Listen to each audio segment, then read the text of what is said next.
ও হ্যাঁ, আপনি তো শুধু এই দামি দুলটাই দেখলেন, ওনারা বিয়ের জন্য একটা দামি নেকলেসও কিনে রেখেছে। মিথ্যে কথা।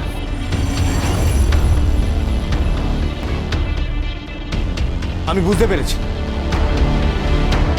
নিজেদের সম্মান বাঁচানোর জন্য আমার মায়ের দেওয়া এই একানা কানের দুলটা বদলে এই দুলটা দিয়েছেন।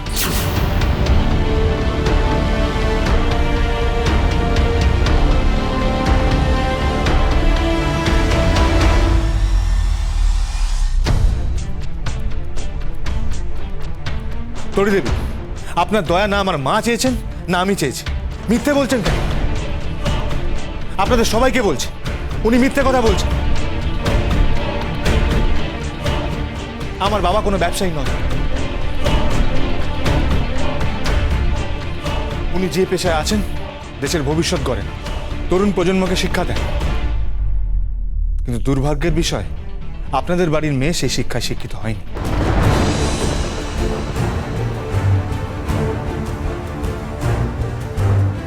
মিথ্যে দিয়ে সত্যিকে আড়াল করতে চাইছে। উনি কি করেন? উনি যে পেশায় আছেন তা হলো ছাত্রদের পড়ানো। না আমার বাবার কোনো ভেড়ির ব্যবসা আছে, না কোনো কোকোনাটের ব্যবসা আছে। হ্যাঁ, আমাদের গুঁড়ো মশলার ব্যবসা আছে, তবে তার যৎসামান্য খুবই ছোট। আমরা খুবই সাধারণ মানুষ, দিন আনি দিন খাই, কিন্তু কিন্তু এখনো মায়ের হাতে রোজ খাবার খাই।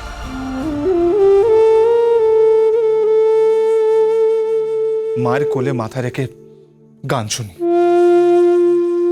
বাবার সাথে জড়িয়ে ধরে ঘুমোই। আমার বাবা শিখিয়েছেন সৎ হ, সত্যবাদী হ, মানুষ হ। কিন্তু তরি দেবী, আমার মাকে ছোট করার কোনো অধিকার আপনাকে আমি দিইনি। ও মাই গড, রাজশেখর, তোর মেয়ের একটা বেগারের ঘরে বিয়ে হয়েছে? একদম তাই। আমার ভাইটা ব্যাড লাক, এরকম একটা জামাই এনেছে। কি করে? কুস্তি করে, কুস্তি করে পয়সা রোজগার করে। আসলে কি জানেন তো, বড় লোক শ্বশুর মশাই পেয়ে মাথাটা একদম বিগড়ে গেছে। চুপ! একটাও কথা বলবেন না। আপনি ভুলে যাবেন না আমি কৌশল্যা মুখার্জি। আমাদের পয়সা না থাকতে পারে, কিন্তু কুসুমপুরে সবাই আমার সামনে মাথা নিচু করে কথা বলে।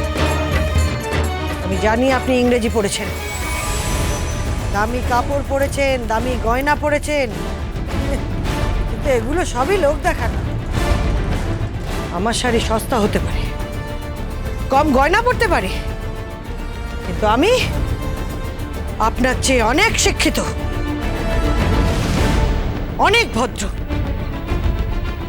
মানবিকতা বোধ আমার অনেক বেশি।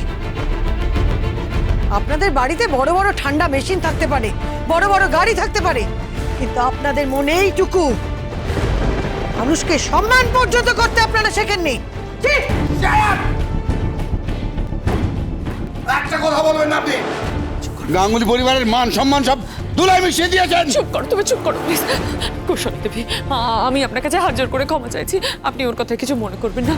আপনি প্লিজ ওর কথা কিছু মনে করবেন না। ক্ষমা? আমার কোনো প্রশ্নই নেই, অনেক প্রহসন হয়েছে, এবার আমাদের যাবার পালা।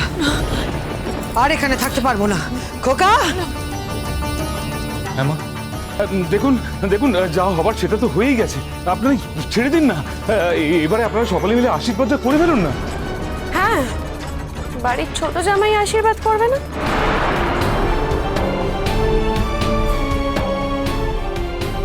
মামুনি, মামুনি, খোকা বাবু আশীর্বাদ করবে না?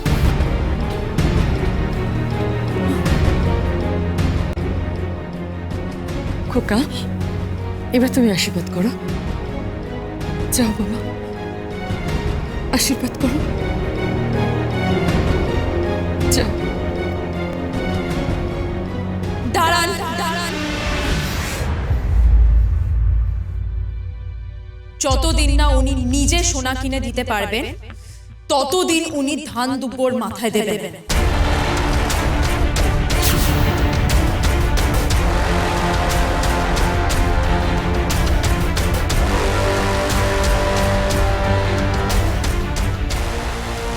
আর হ্যাঁ, মাকে নিয়ে বাড়ি থেকে চোরের মতো পালিয়ে যাবেন না।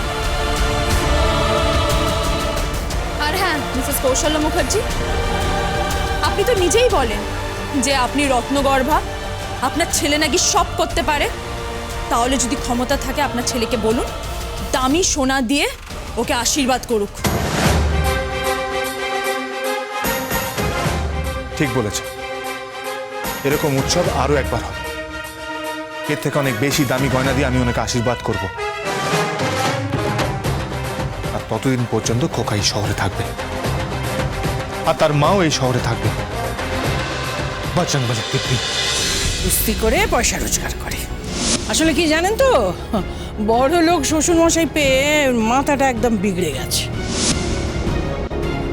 যতদিন না উনি নিজে সোনা কিনে দিতে পারবেন ততদিন উনি ধান দুব্বর মাথায় দেবেন। আর হ্যাঁ মিসেস কৌশল্য মুখার্জি, আপনি তো নিজেই বলেন যে আপনি রত্নগর্ভা, আপনার ছেলে নাকি সব করতে পারে। তাহলে যদি ক্ষমতা থাকে আপনার ছেলেকে বলুন দামি সোনা দিয়ে ওকে আশীর্বাদ করুক।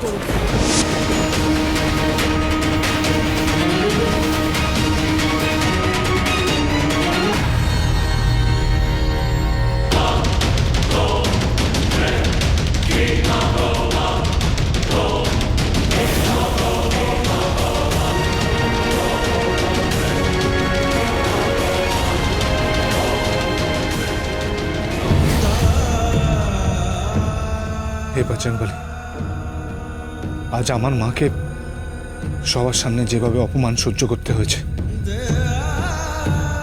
তার উত্তর যেন আমি সবাইকে শুতে আসলে দিতে পারি। আমি সব সহ্য করতে পারি, কিন্তু আমার মায়ের অপমান সহ্য করতে পারি না।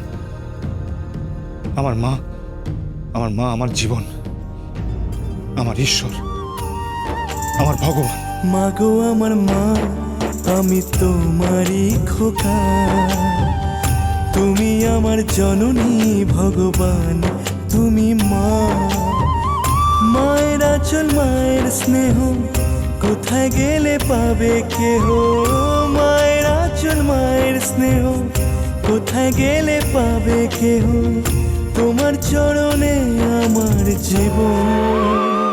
I am sorry.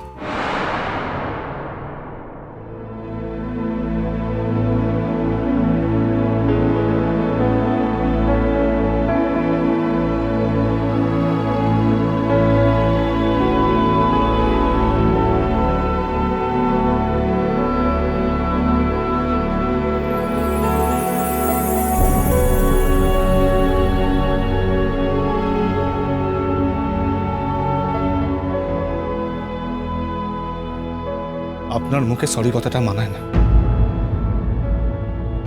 কি ভেবেছেন উঠতে বসতে যখন তখন অপমান করবেন? কি ভেবেছেন আপনারা নিজেদের? দুটো গাড়ি, দুটো বাড়ি, দুটো পয়সা, ব্যাস এটাই আপনাদের জীবনের মাপকাঠি? আমি ওভাবে বলতে চাইনি, বিশ্বাস করুন আমি সত্যি ওভাবে বলতে চাইনি। আমি তো ভালোই চেয়েছিলাম, তাই তো আপনার মার দেওয়া ওই একানা সোনার দুলটা সরিয়ে আমি একটা ভারী দুল দিয়েছিলাম। তো আপনি কেন সকলের সামনে বলতে গেলেন? কেন? কারণ ওটা মিথ্যে। ছোটবেলা থেকে শিখে এসেছি যে মিথ্যে কথা বলা মহাপাপ। আচ্ছা, আমি দুনিয়া জুড়ে মিথ্যে কথা চলছে, কেউ সত্যি বলে না, কেউ না। দেখুন, উপদেশ দেবেন না। আমি আপনার স্ত্রী কৌশল্য মুখার্জি, আমার শাশুড়ি মা। আমার মনে হয়েছিল যাতে আপনি আমাদের পরিবারের সামনে ছোট না হন, তাই আমি ওই ছোট কানের দুলটা পাল্টে দিয়েছিলাম। আর আমি মনে করি যে আপনার স্ত্রী হিসাবে আমার এটা কর্তব্য। কোন কর্তব্য করেছেন তুমি? কোনো কর্তব্যই করেন। আপনি শুধু আমাদের দিকে আঙুল তুলে সবার সামনে ছোট করেছেন, আর আজকেও আমাদের সম্পর্ককে গোপন করার জন্য বাবার নামে মিথ্যে পরিচয় দিয়েছেন।